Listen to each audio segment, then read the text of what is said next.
talk. Today we have with us here Venerable Bhikkhu Kusuma, who among others, I think, but today we have been very well known with Venerable, who has been fully ordained a Theravada Bhikkhuni in Sana in 1996. Before her ordination, she was a renowned university professor. She has authored and translated about 10 books on Buddhism and written many articles for Buddhist publications such as the Visa Lipi and the Visa Sirisara.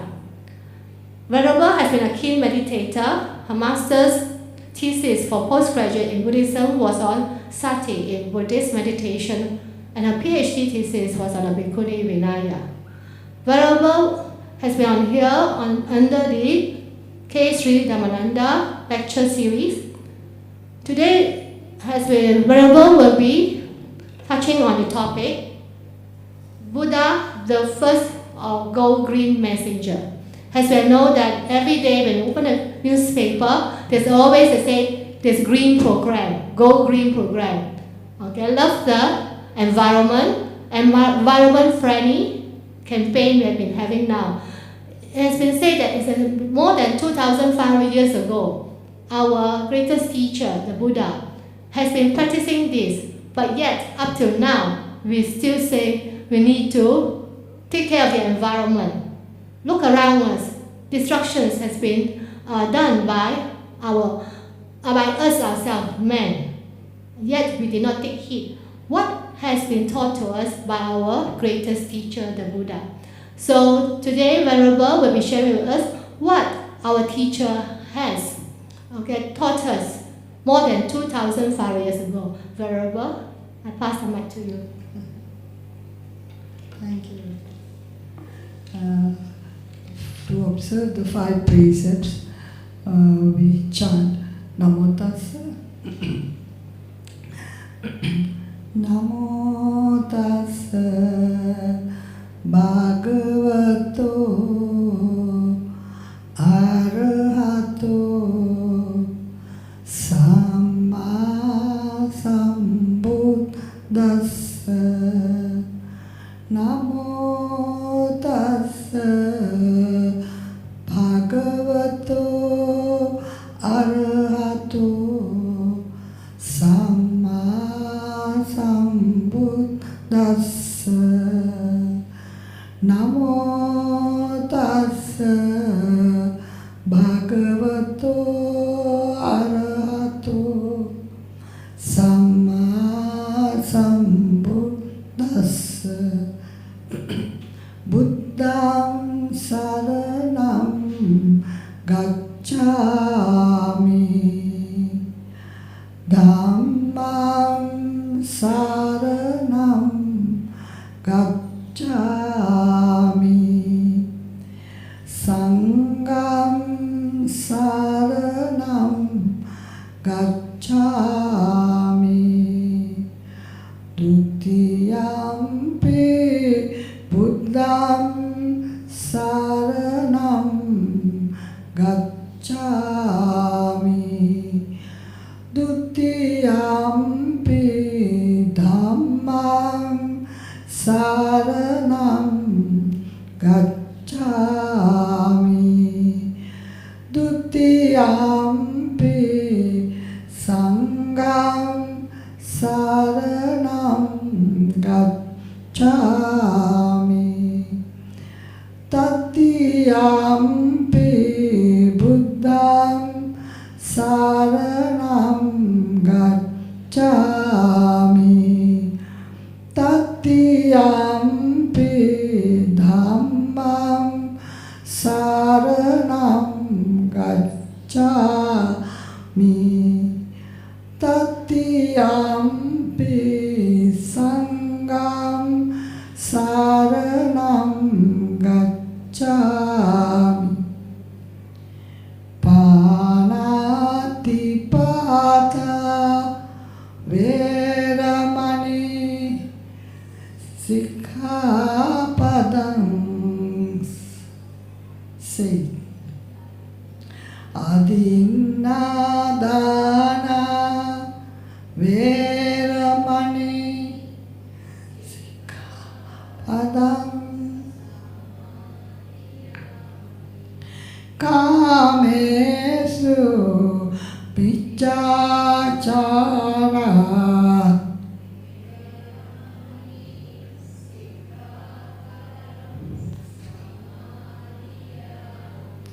musāvādā veramani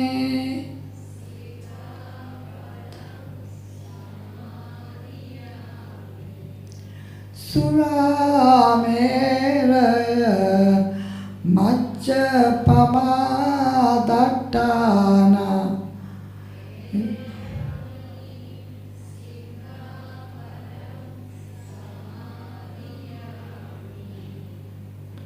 sadhu sadhu sadhu samanta cakkavalesu atra gaccantu devata saddhammam muni rajassa sunantu sagga mokkadam Dhammasavana kālo ayam badanta Dhammasavana kālo ayam badanta Dhammasavana kālo ayam badanta Namo tassa bhagavato arahato samma sambuddhassa.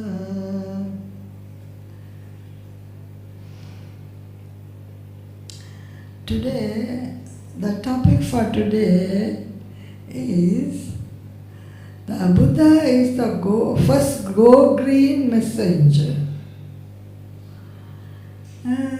So now I don't know how to meet this subject, but I will try my best to see how it has been relevant to Buddhism. The Buddha word. We all know that the Buddha was very close to nature. He was born in the open air, in the Salavana, in Lumbini. He attained Buddhahood also under the Bodhi tree in the open air. And he died also between two Sala trees in the open air. So though he was born to all the luxury and comfort, he had everything he ever wanted, too much of it. He had 3 palaces to live as a young man. When it is cold, when it is warm, and when it is raining, he had 3 different places. And he said he had to live with all the music, dancing, and often only women are in attendance. So much of sensual pleasure. Everything you can imagine he had. But he was so close to nature. He was not inspired by all the makeup and all the luxury around him. Because he left the palace and went back to the jungle. And he was tormenting himself, undergoing all the penalty a human being can undergo. Living close to the nature. And he even refrained from eating until he became just a skin and bone. He thought that it is a way of getting rid of defilements. Actually, the Buddha's message is mostly to overcome defilements in the mind. But his reaction to nature was very significant, the physical environment. He slept under trees, and when it was raining, he was soaked. There was no way out. When it was hot, he even tried out during his asceticism. He used to light 4 huge fires on the 4 corners and sit in the middle in the hot noonday sun. And he was wondering whether this environment can break down the mental defilements that arise in the mind. But he found that this environment couldn't. Then he thought he will go to the coldest Himalayan mountain tops in winter.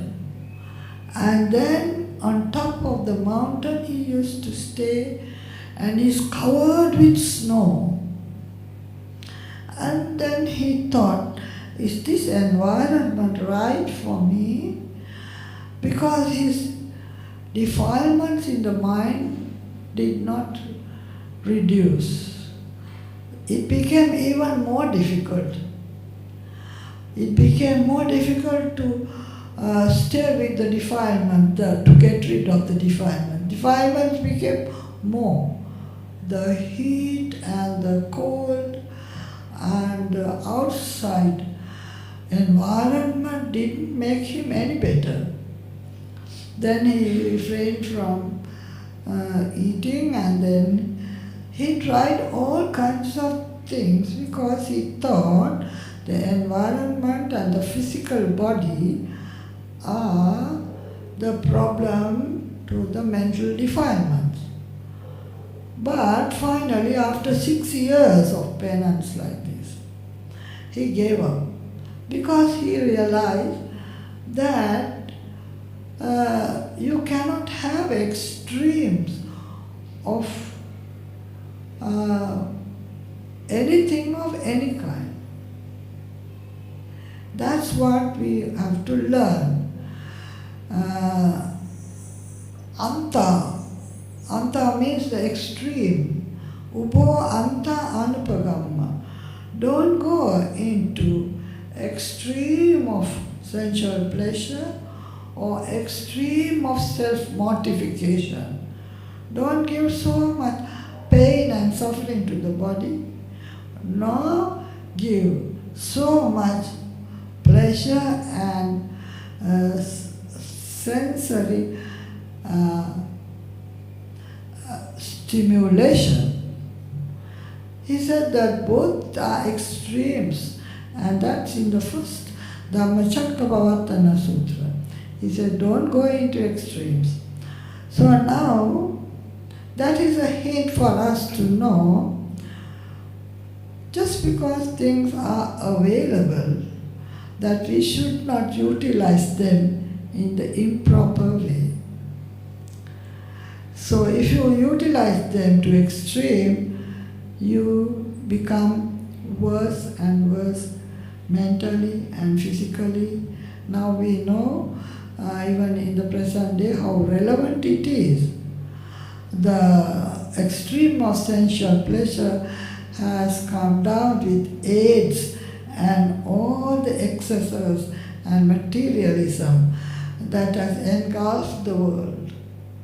They have forgotten their spirituality, and they just live to please their senses, sensory satisfaction, sensual satisfaction.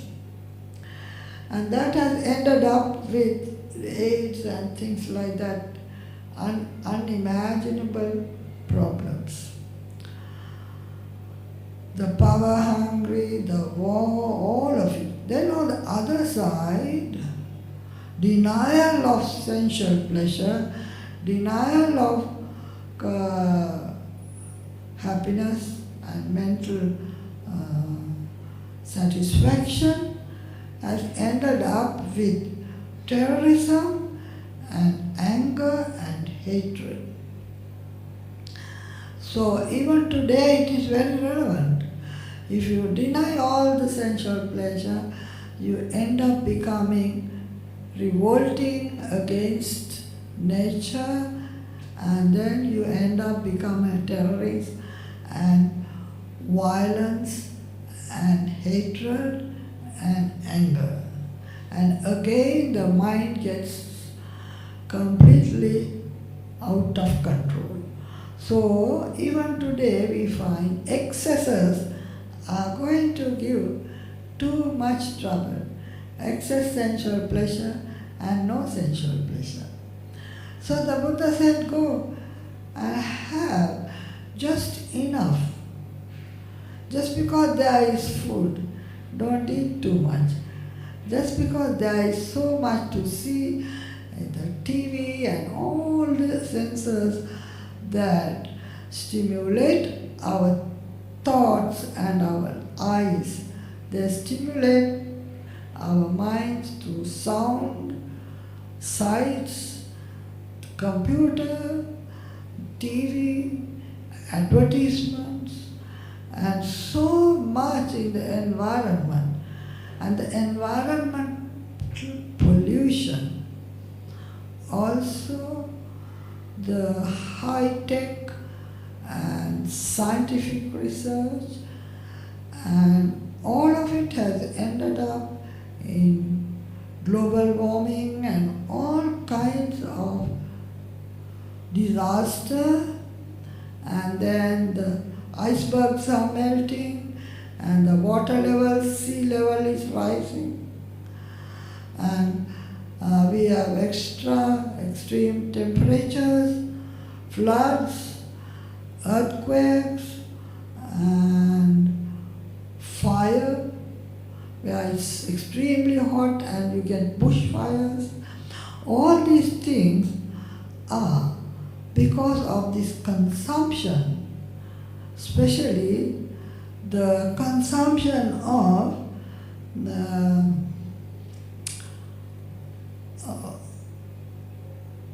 fuel, fossil fuel, that is to say, excessive use of petroleum and so much of earthen fuel, and that is discharged in the way of carbon dioxide, and they make a blanket around the earth, and then the global warming arises. So that we have been completely neglecting this environment when we have come to a point of no return. So many excesses, just because the consumerism and the amount of sensual pleasure we are seeking is not giving us much more happiness than what it used to be. So the Buddha said, not only must we preserve the environment, but we have to have everything in moderation, because the eye cannot take more than what its capacity. If you see too much, if you see without discretion, and you use your eyes and try to see as much as possible, you will end up in a heap. So the moderation in the use of your sensory apparatus. Just because things are there, don't see. Just because things are there, don't hear. Because they all impinge on the mental, our mind and mental factors. And they have a tremendous impact on our thinking. And we become so restless because of the extreme of things to see, things to hear, things to smell and taste and touch. Because high-tech and science has made it so easily available inside our house. In the past, if they want to see all kinds of, say, sexual, sensual objects or things related to such carnal and sensory pleasure, you would have to go out into a nightclub or something like that. But here, today, you can get it in your internet. Even the child of 5 years, 10 years can get it in the internet.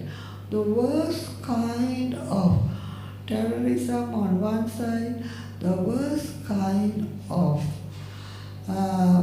sensual, sexual abuse.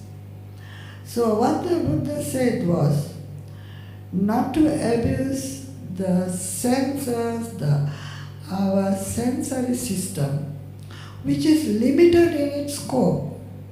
It can't take more than what it can or what it should, because you will end up as completely gone, maybe in madness, or maybe you are depressed, you can't cope up, or maybe you will be suicidal, or you will not be able to make use of the human potential.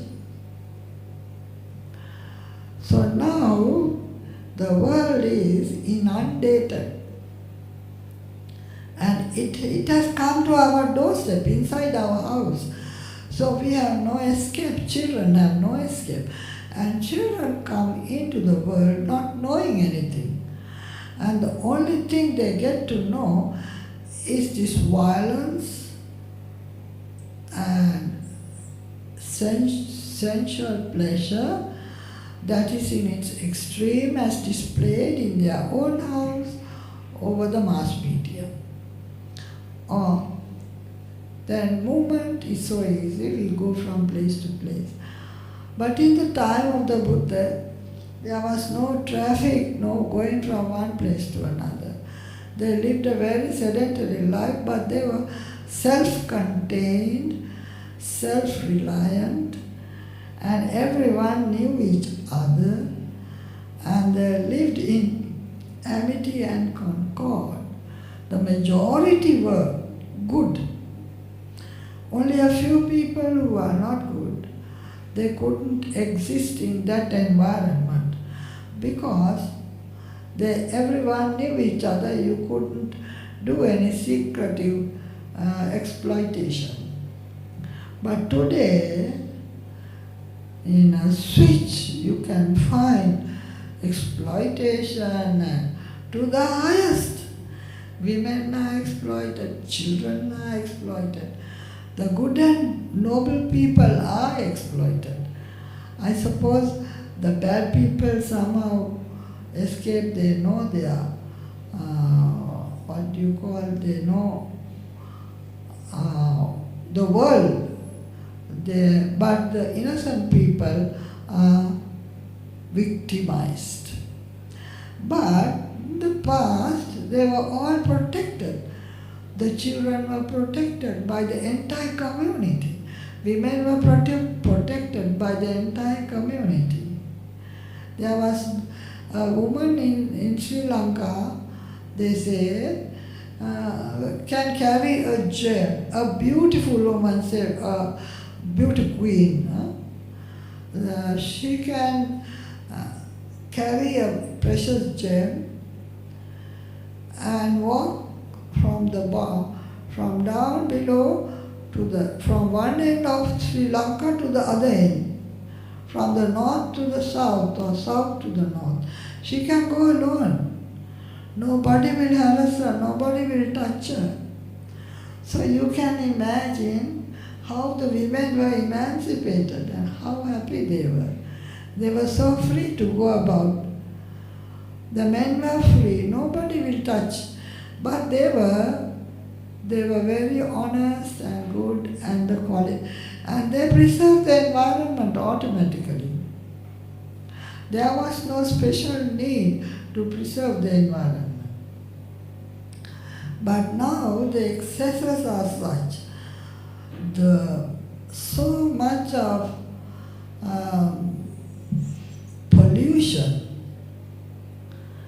and waste and chemicals, and you know more than I do, that pollution. Now, if it was just living close to the nature, they were living with the Buddha always slept on a grass cushion, a mattress made out of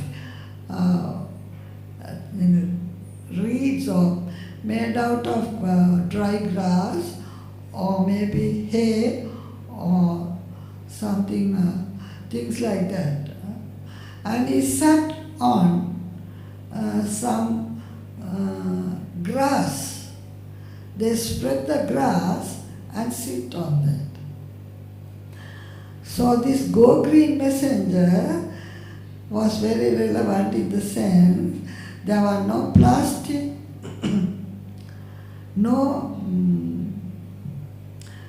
they never had any. So if it was an earthenware pot, also close to the nature. And the water is not polluted. You could drink water any amount, just from the river or from the waterway. The water is not polluted. And the air was not polluted. They used the cattle urine and cattle dung for manure. And they were organic manure. And they were not poisonous. And there was a balance in the manure. Not too much urea or something like that. Now they manufacture urea, and then I read of a notice in Canada. One man, he was suing the people. He had no fodder, no grass, for he had 50 cows. They are very heavy milking cows. And then he had no fodder, he had to buy some grass. And then half the number of cattle, the cows died in one day. Next day the other half died. And he did not have to find the grass that came was heavily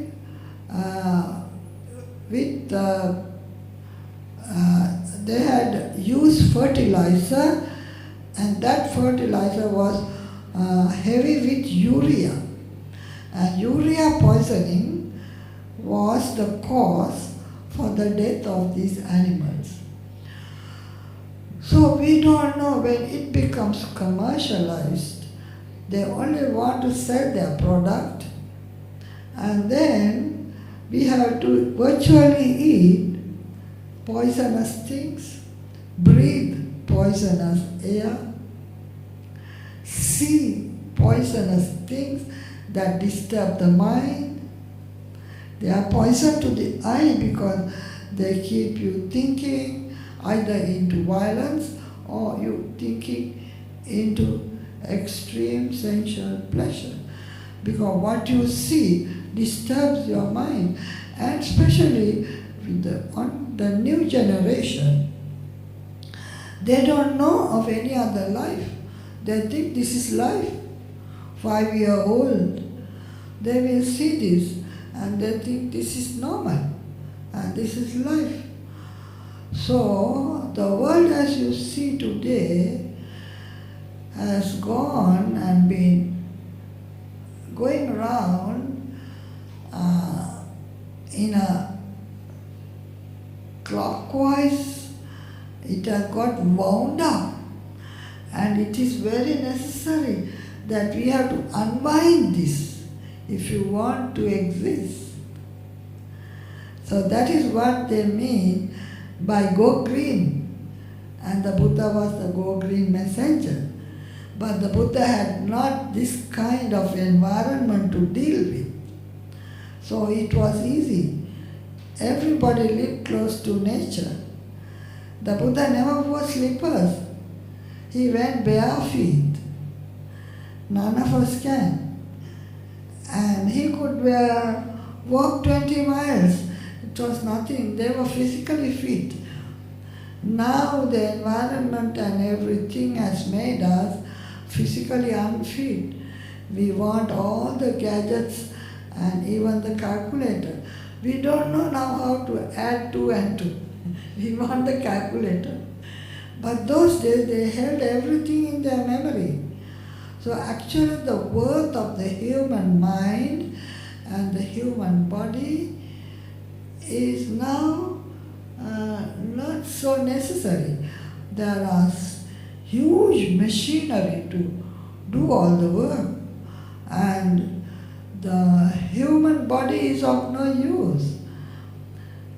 They can, and the body and even the mind, they don't have to develop because there are calculators and so many the computers and all that. You learn some kind of very, very sensitive instruments and how to manipulate them. So you even forget that the mind is there or the body is there. The machine is the thing that is important. The computer, the internet, and all the new technical, the gadgets, they are important. So now, how to go green? How to get close to nature? We have come a long way away from nature. We have been taken away from nature. And then now people are trying hard to cut down on fuel consumption, because fuel consumption is the main source of disaster, but then we cannot live without fuel. So they'll have to find alternative methods. Again, the scientists will have to. So instead of fuel, they might now turn to atomic power. That means you unleash energy of the locked up energy of the atom, and you unleash energy which you cannot harness.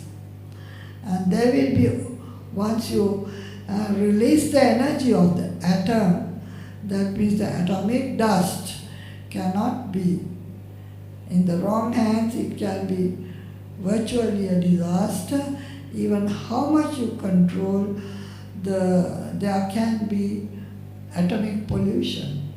That could be even worse than the fuel pollution. It could be worse than, that's a physical environment. So the Go Green is very important now, because we need to go back to our grassroots levels. But in this atmosphere, in this the kind of fast moving energy that has come from so many electrical and energy sources are impossible to harness.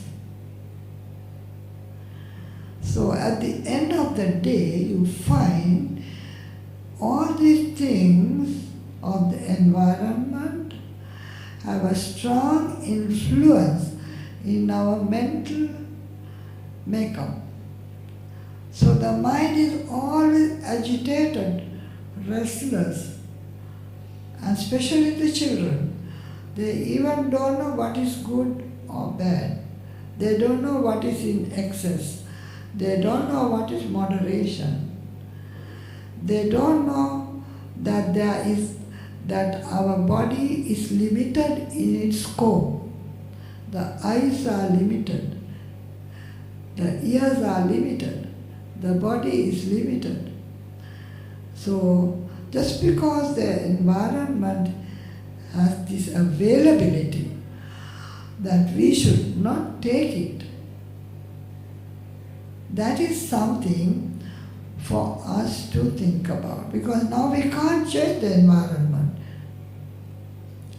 What we can do is to change our reaction to the environment, and that can be an individual response.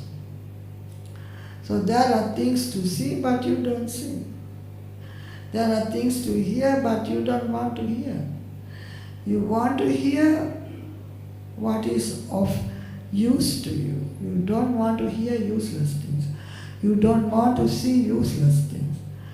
You don't want to smell or taste things that are painful and suffering, that can bring poison to your system, physical and mental.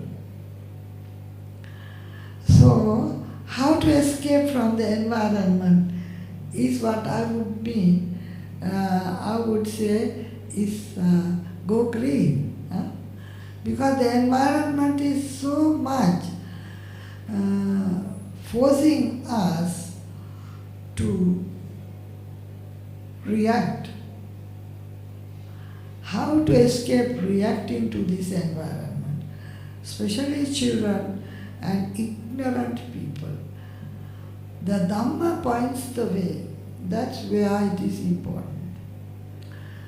The Buddha says, Chakkuna rupan disva na nimitta gahi hoti na nivyanjana gahi yattadi karanametam chakkundirang asantam.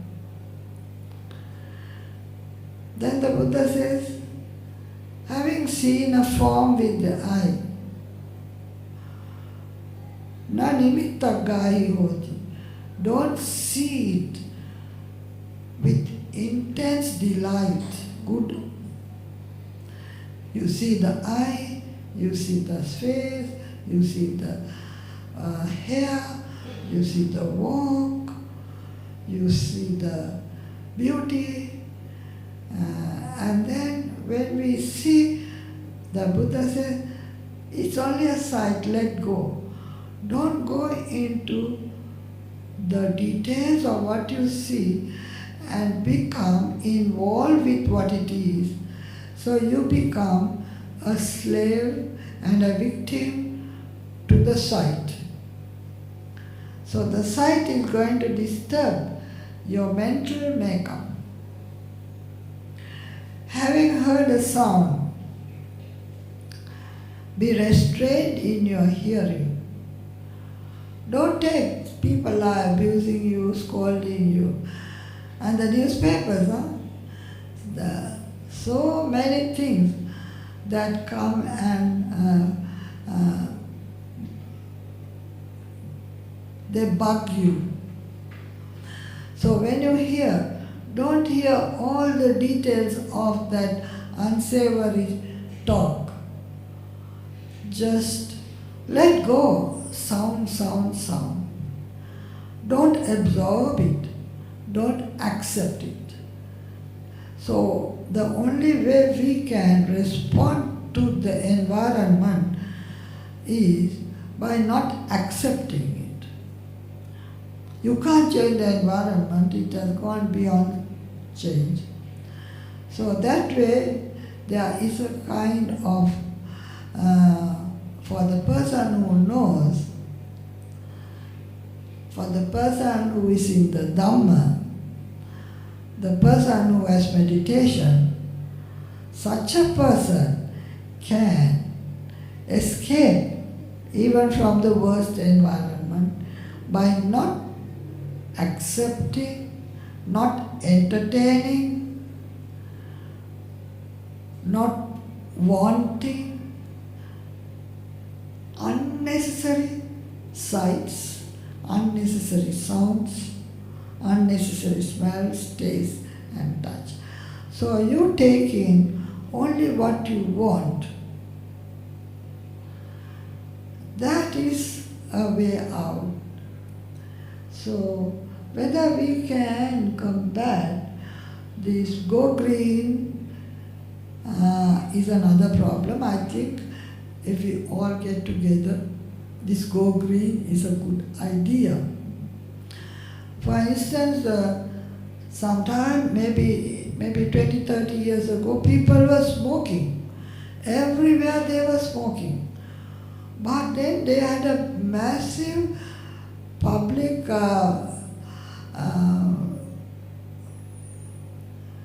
they brought up against smoking a big issue, and even in the aeroplane you find no smoking. Everywhere, please don't smoke, don't smoke, don't smoke. But it worked. Now people don't smoke. When I was young, I could see all the gents are with their cigarettes because they think it's a fashion. They think it is being great, and that you become a man only if you smoke, and otherwise you are a vegetable. So they thought that that is the best thing. Everybody was smoking. But that mass reaction that against smoking has to a great extent stopped smoking. So now similarly, if we could go green and bring up mass reaction against pollution and bring up this go green, and then especially now most of them they sell vegetables and things, they say organic, where they use only natural fertilizer.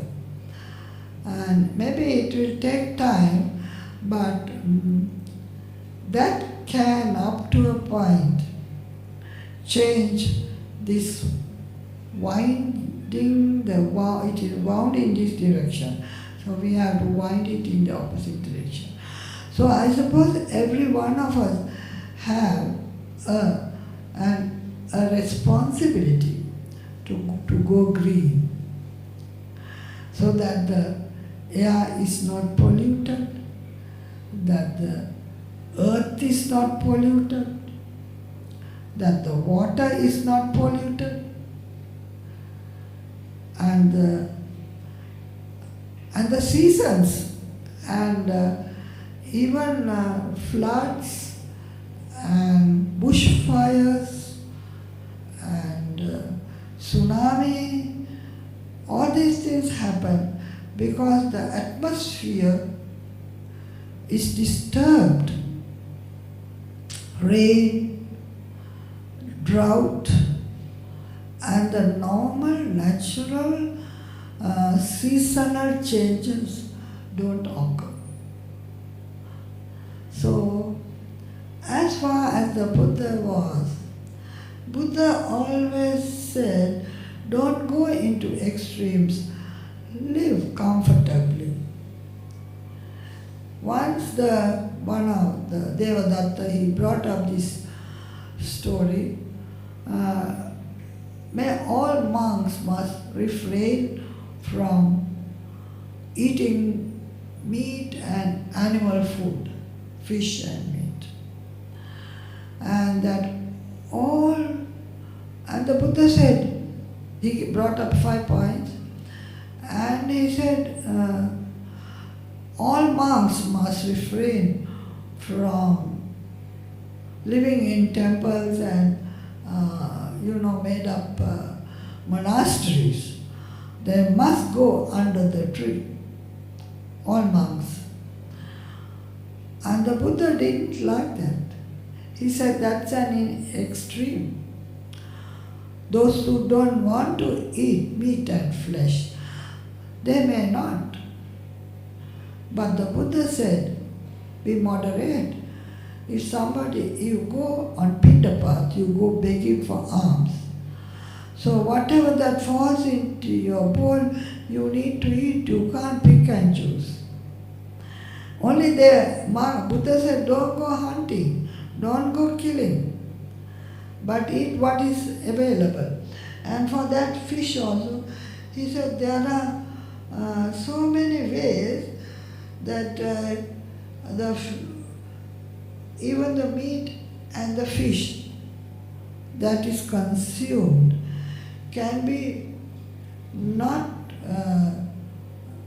wrong, because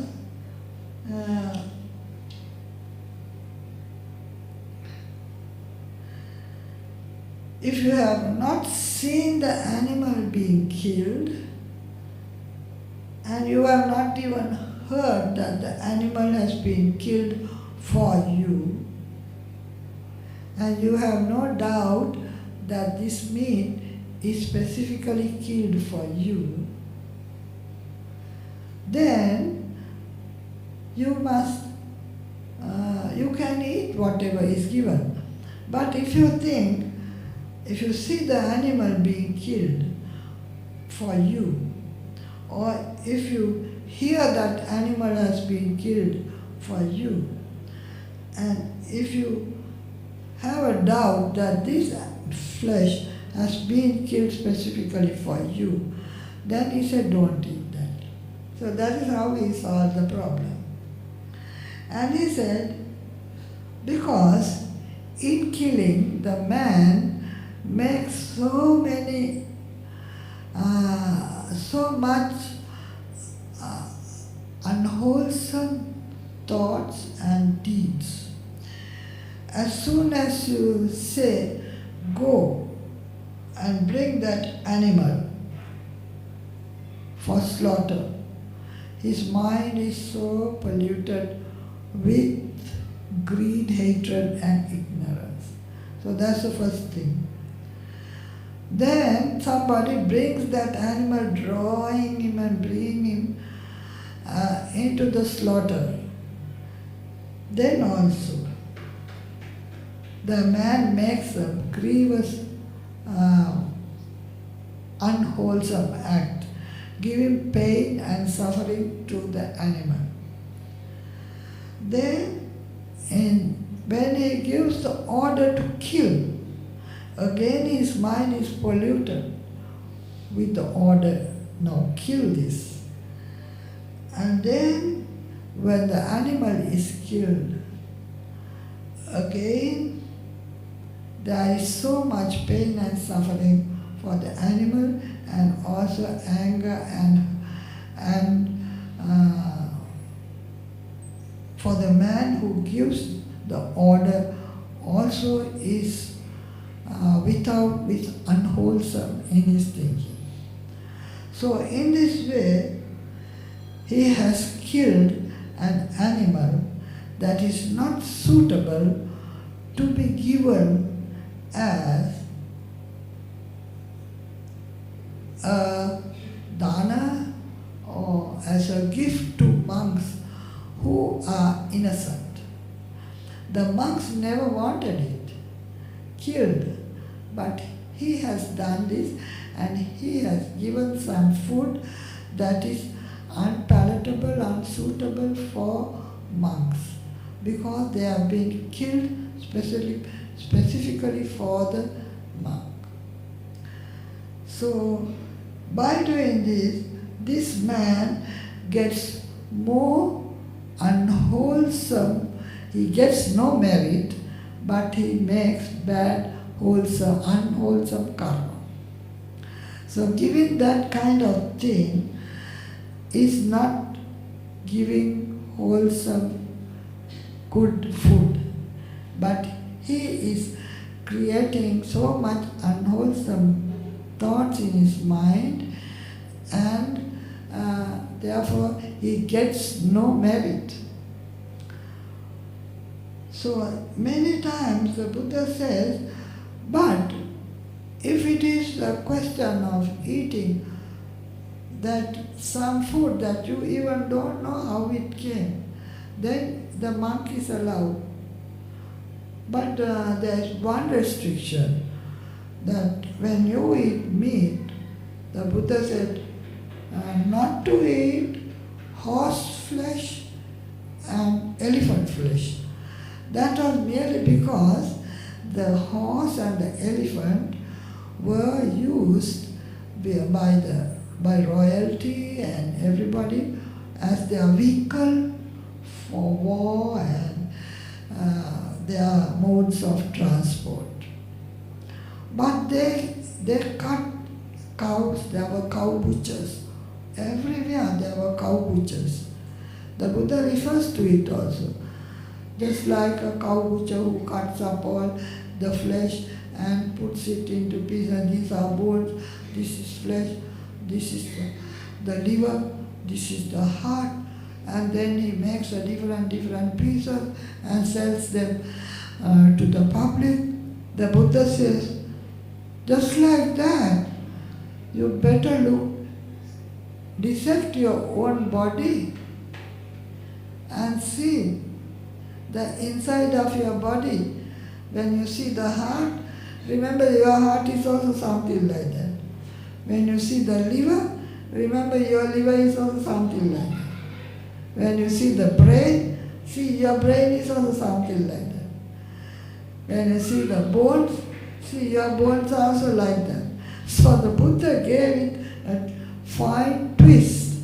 So when you see the butcher with all his things, so you are not going to become enamored and think that is fine. You really think, well, my flesh is also the same. Huh? The color of my flesh is not different. My bones are not different. My liver is not different. So there was killing, but the Buddha didn't try to stop the killing. He couldn't stop the environment. But he told us a way out, how not to take the environment as it is given to us. We take only the way we think is right. We don't take all of it. Just because it is available, we don't just eat it. We think of it in a different way.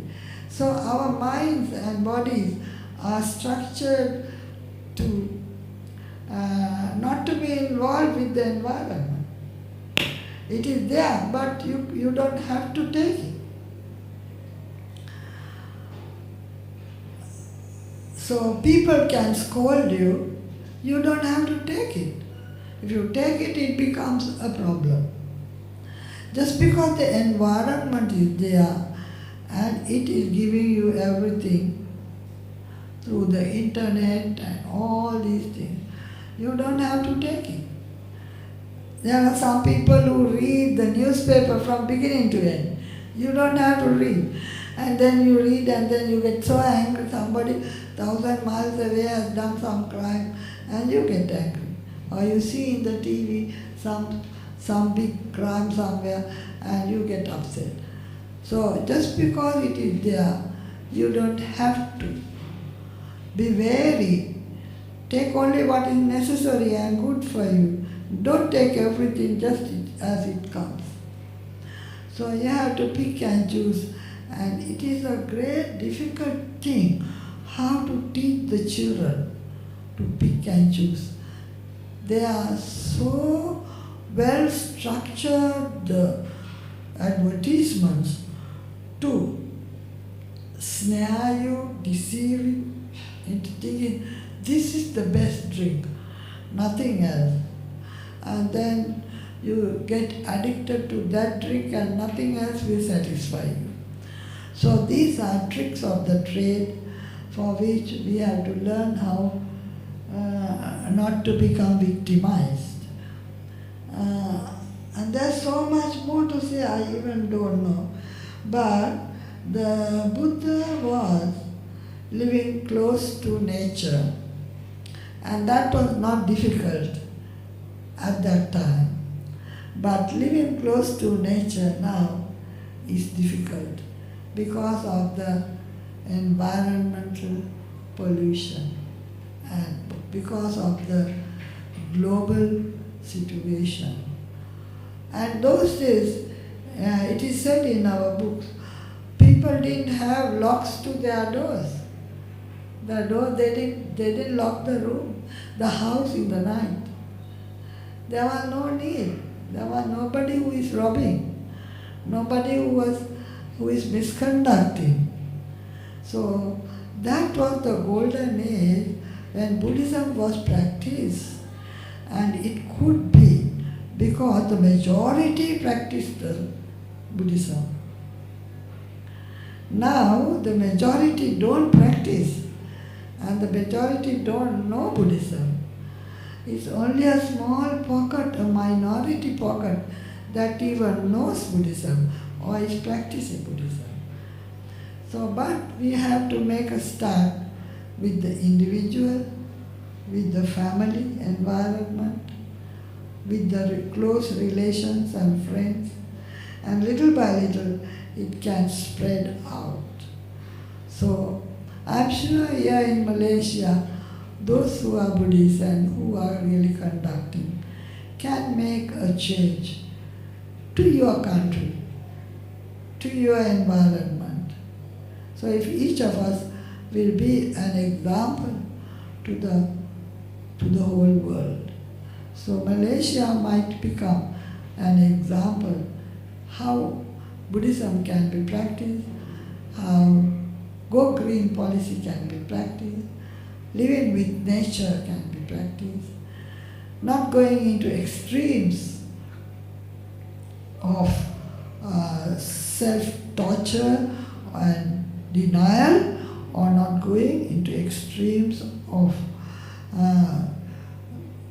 pleasure, sensual pleasure, and how to control and safeguard the mind and body. So you eat in moderation, you sleep in moderation, you work in moderation, not become a workaholic. So you have enough time to rest and relax with the family, with the children. So you don't become addicted to money, you don't become into any excesses.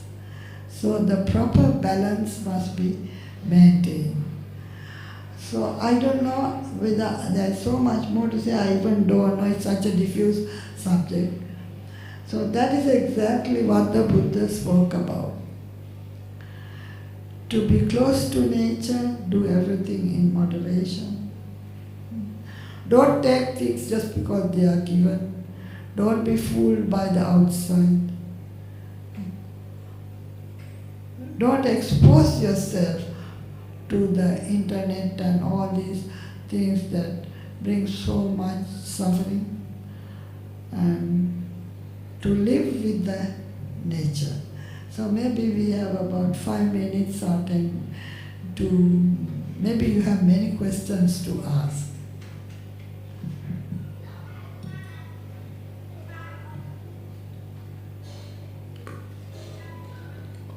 Are there any questions you'd like to forward to Bhikkhuni Kusuma on today's topic?